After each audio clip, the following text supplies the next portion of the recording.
ግን ባሉ ከፍተኛ ነው። ይሄንን ካልሰራን ተጎጂው የታችኛው አነስተኛ ወለል ላይ ያለው ማህበረሰብ ነው። ህጻናት ናቸው፣ እናቶች ናቸው፣ አክሰስ የሌላቸው የህብረተሰብ ክፍሎች ናቸው የሚጎዱት። ይሄን ከሰራን ደግሞ በጣም ቀየር እናሻሽላለን።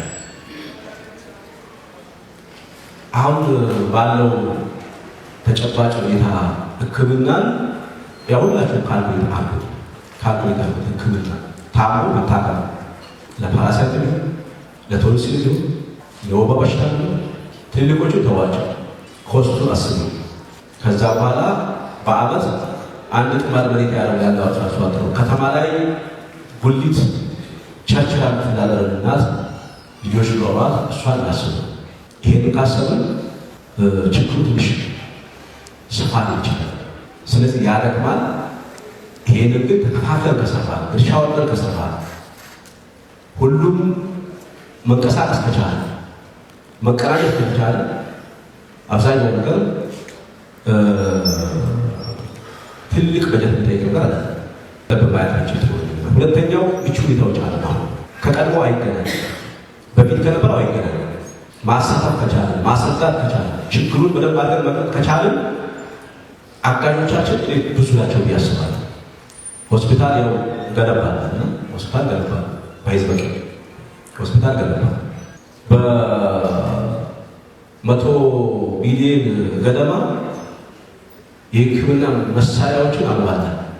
ትልልቅ የህክምና ማሽኖችን አሟላል። ነገር ግን አሁን ቸገር ያለው ደግሞ እዚህ ቤት ላይ የሚነሳው ከጤና ኤክስቴንሽኖች የሚነሳው ከጤና ጣቢያ ስራ አስኪያጆች የሚነሳው እንደዛ አይነት በጣም ኮስት የሚጠይቅ ነገር አለ። የጤና ኤክስቴንሽኖች ማለያ ተነሳ ያለ። ስለዚህ ጤና ኬላዎች ጊዜ ወስደን የእናንተ ህፃናት ሰርቪስ የሚያገኙባቸው የሚከተሉባቸው፣ ስለ ኒውትሪሽን ትምህርት የሚያገኙባቸው፣ እናቶች መጀመሪያ የእርግዝና ክትትል የሚያደርጉባቸው ተቋማት እነዚህ ናቸው።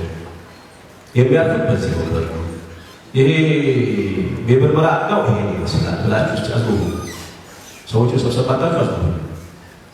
የእናንተ ባለሙያ ደግሞ ቀበሌውን የሚደግፍ ከጤና ኬላዎች ጋር ቀረታ ሄዳ የሚደግፍ ባለሙያ ማደራ ይሄ ማደር ደግሞ አልቻለች ትመላለሳለች። ምክንያቱም ይሄ ነው ሰው ስለሆነች ማደር አለባት፣ ምቹ ሁኔታ ሊኖራት ይገባል።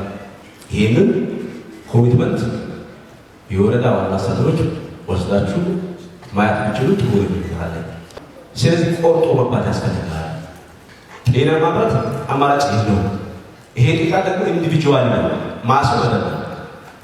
ሌላ አካል የሚደርስ ደራሽ የለም። በተለይ ለእያንዳንዱ ለወባ በሽታ፣ ለተላላፊ በሽታዎች ድጋፍ ተብሎ የትኛው በል ሊንቀሳቀስ አይችልም። ግለሰቡ ያጠቃል፣ ህጻናት ይጎዳል። ወደፊት በርካታ የእኛን እንትኖች ምንጮች ያበቃል። ይሄ በደንብ መሰረት ታስብ መቻል አለበት። ከዚህ መነሻ ያው የንቅናቄ ስራው አንዱ የተነሳው ታች አውዱ ሂደቶች ይቀራል። ዞን ላይ ሆነ ወረዳ ላይ ከተማ አስተዳደር ላይ አልፎ በማህበረሰብ ደረጃ ከሴቶች ልማት ህብረት ጋር ተያይዞ ባለው የቀበሌ ማሱን በሚይዝበት አካባቢ ይዘንትልዳል፣ ይደበሳል፣ አይወድም። እዚህ ላይ የአቅጣጫ መውረድ መቻል አለበት። ጠንከር ያለ አቅጣጫ። ይሄ ነው ሁኔታ ሊቀየር የሚችል አቅጣጫ። ቀጣይ ሂዳት ድረስ ይሄ ተላላፊ በሽታ በጣም ከፍ የሚል ጊዜ። ስለዚህ ይሄንን በደንብ ይዞ ቀጣይ ጠንከር ያለ ክትትል በፓርቲ በመንግስት መደረግ ይቻላል፣ ፎከስ ማድረግ ይቻላል ማለት ነው።